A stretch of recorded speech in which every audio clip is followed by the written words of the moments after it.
అవ్వదని మాత్రం నేను ముందే చెప్పేస్తున్నాను.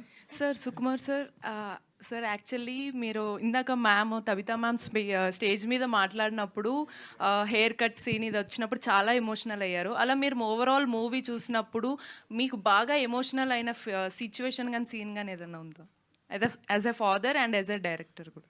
మొత్తం సినిమాకి అయి ఉంటారు. లేదండి, యాక్చువల్గా ఇప్పుడు నా సినిమా చేసినప్పుడు నేను కష్టపడుతున్నాను కాబట్టి నా సినిమా ఎక్స్పీరియన్స్ ఎలా ఉంటుందో నాకు తెలియదు. సో ఫస్ట్ టైం నేను ఇట్స్ లైక్ ఇది చాలా ఎంజాయ్ చేసిన, అంటే నా కూతురు చేసినప్పుడు ఇంత ఆనందం నాకు ఎప్పుడు సినిమా ఫీల్డ్లోకి వచ్చినప్పుడు కలగలేదు. ఇప్పుడు సీరియస్గా ఇంత ఆనందం ఎప్పుడు కలగల. బికాస్ తను జస్ట్ లేచి ఇలా ఒళ్ళు విరుచుకుని చాలా నిద్రపోతున్నట్టు చేసింది, నిద్రలో అప్పుడే లేస్తున్నట్టు.